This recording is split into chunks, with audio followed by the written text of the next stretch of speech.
This is the Vivo X100 Ultra, and this is my first kind of video in this style where I give a short review on what I think about a phone, and in this case the Vivo X100 Ultra, talking about what I like and what I don't after using it for I think a few months already.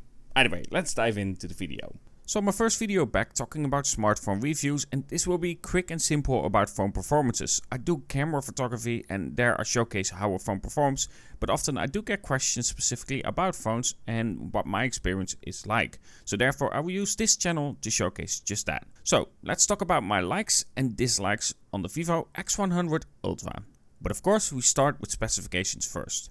For the CPU, we of course have the Snapdragon 8 Gen 3, 12 up to 16 GB of RAM, 256 GB of memory, up to 1 TB of it. In my case, I have 1 TB of UFS 4.0, IP68-69 rating, a 6.78 inch LTPO AMOLED display with a 120Hz refresh rate and a peak brightness of 3000 nits, and a resolution of 3200 by 1440. Running on Android 14 with Origin OS, which of course is because this is not a global phone. And yes, I will answer some of my experience about that. For the camera, we have a setup of a 50 megapixel main sensor, which is a 1-inch sensor, a 200 megapixel periscope with a huge 1/1.4 inch sensor, and then we have a 50 megapixel ultra wide with a 1/2 inch sensor size. We of course have size optics and size T lens coating as well, and video recording is up to 8K and 30 frames per second. In terms of battery, it's a 5500 mAh battery, and you can charge it up at 80 watt, and of course that is included. Also 30 watt wireless charging as well. And the fingerprint scanner is sadly the smaller first gen ultrasonic scanner. So let's talk about experience, and I know one question a lot of people have, and that's the Google services. Now yes, I needed to do some things to get Google to work on there, but it's easy. If you follow some tutorials you will be perfectly fine. But how are the services? I can almost use everything. I can use Google Wallet, for instance, where I added my ABN AMRO on, which is a debit card, not a credit card. I don't have experience with that, and I can pay with it. I got normal notifications with no issues. Now for Google Auto, I cannot answer that because I don't have a card that supports it. I just have Bluetooth. But from what I've heard, it doesn't support it, but they are working on making it function on phones like this. In terms of reception, of course, always check the bands that your phone has and then what your provider offers. This way you can see what your phone is capable of in your country or destination with your provider. For myself, I have KPN and I'm living in the Netherlands. I receive 5G on it pretty reliably, but of course that somewhat depends on where you are and how the coverage is there. So let's talk about the likes and dislikes, beginning with likes, and to no surprise to everyone, it's the camera experience. Shots that I've taken on the Vivo X100 Ultra are some of the best, with amazing results and amazing ability to play around with it, including finally having that black and white photography on it as well. And of course a huge periscope allowing me to zoom in and get some great street photography and portraits on it as well. And the biggest thing when it comes to that camera, I feel like it's very reliable. And then we have the display. I know this isn't for everyone, but of course it does have a curved display and it feels more comfortable in the hand for me, and in terms of design I like it a little bit better. In terms of brightness and colors, of course it's excellent. Solid viewing angles and the refresh rate of course makes the screen experience smooth. We then have the battery life. Well, I don't think it tops when it comes to the phone experience. Battery life has been solid for me, easily making it till the end of the day without an issue. And if it does happen to drain out, of course I can charge it up with the included charger, again included just like the case itself that we get with the phone as well, at 80 watt, so it quickly charges up without any issues. We also have to talk about gaming experience. Well, it is not something that I often talk about because I don't do a lot of gaming on phones. In terms of that, it does perform really smoothly and I haven't had any issues with it.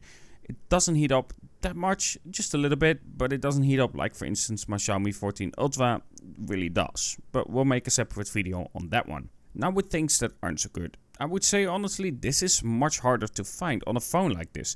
I would say one thing that counts but also doesn't is the fingerprint scanner.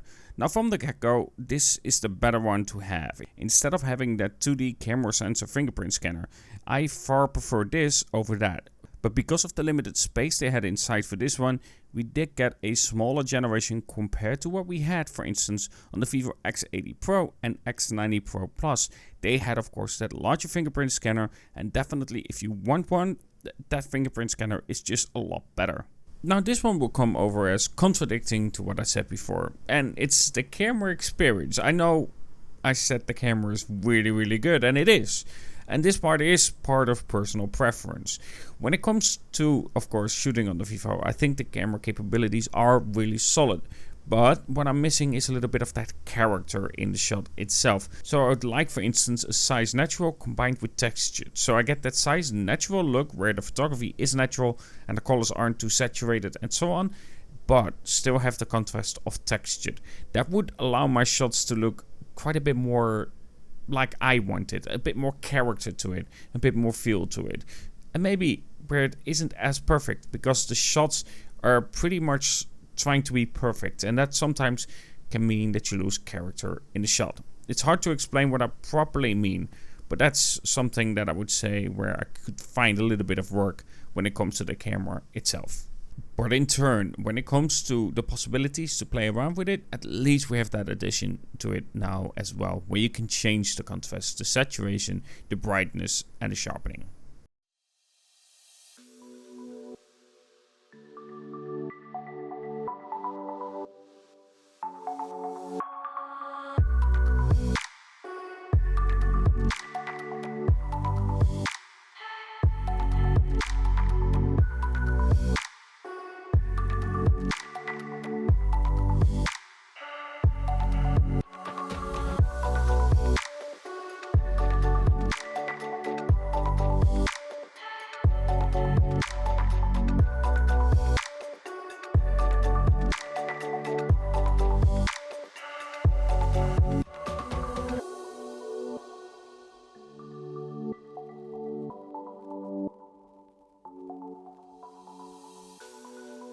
So at the end, I think that the Vivo X100 Ultra is an excellent device, but if you get something like this, make sure you know which kind of bands are supported in your country and of course what kind of bands the phone itself has. Then you can see if you get the right support in terms of 5G, 4G and so on. But when it comes to the overall use, I think this is an excellent phone, especially when it comes to the camera capabilities. I really like the addition. I really like the addition of changing the contrast, saturation, sharpness, and of course brightness of the shot. That's something that I think every single phone should have the possibility of. But I do wish I could have like 3 presets at least, where I can select it for daytime, nighttime, and then just in between where I can just change it whenever I want. Either way, hope you enjoyed this video. If you did, don't forget to subscribe, like and all that stuff. And talk to you guys in the next.